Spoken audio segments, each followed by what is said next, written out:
আসসালামু আলাইকুম। আজকে আমি শিং মাছ দিয়ে কই মাছ দিয়ে সিম দিয়ে আলু দিয়ে টমেটো দিয়ে একটা রান্না করব।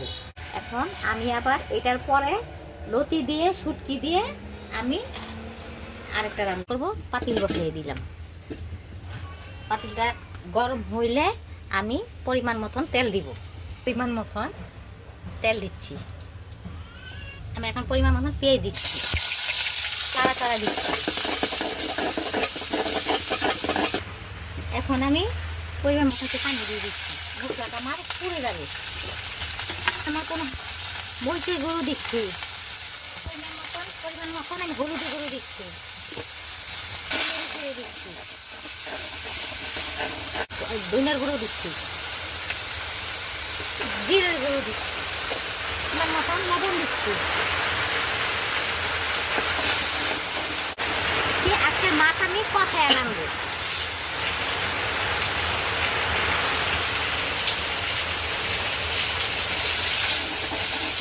এখন আমি মাছটা রেখে দিলাম। এখন আমি রেখে দিলাম। এখন আমি মাছটা উঠে ফেলবো।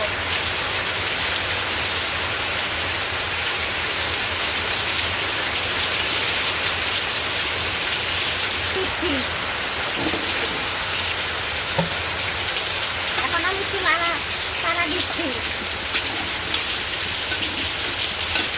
একটু পানি দিয়ে ঢেকে দিচ্ছি। আমি ঢাকনাটা নেমে ফেলেছি। আমি একটু লাড়াচাড়া দিচ্ছি। এখন জল দিয়ে দিচ্ছি,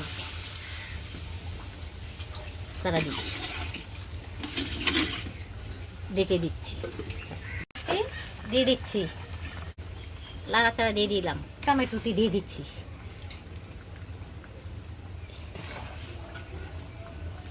আমি ঢেকে দিচ্ছি।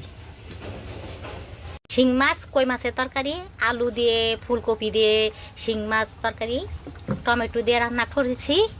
এখন আমি তরকারিটা নামিয়ে ফেলবো। যদি আপনাদের ভালো লাগে আমাদের লাইক কমেন্ট করবেন, মেসেজ পাঠাইবেন, ঠিক আছে? লতিটা শুটকি দিয়ে রান্না করব, তাই আমি ভাপ দিয়ে নিচ্ছি। ঢাকনা দিয়ে ঢেকে দিচ্ছি। ভাপ দেওয়া হয়ে গেছে। এখন আমি লতিটা নেমে ফেলবো। এখন আমি কড়াইটা বসাই দিচ্ছি। গরম হয়ে গেলে আমি কড়াইতে পরিমাণ মতন তেল দিয়ে দিব। এখন আমি লতি রান্নার জন্য আমি এখন পেঁয়াজ দিয়ে দিচ্ছি, রসুন দিয়ে দিলাম। এখন আমি একটু নেড়ে চেড়ে দিচ্ছি, শুটকি দিয়ে দিচ্ছি,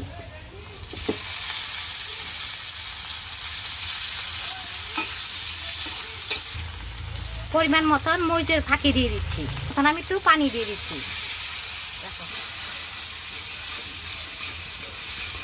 স্বাদ মতন একটু লবণ দিয়ে দিচ্ছি, পরিমাণ মতন আমি একটু হলুদের গুঁড়ো দিয়ে দিচ্ছি। আর একটু নেড়ে চেড়ে দিচ্ছি। আমি লতিটি দিয়ে দিচ্ছি।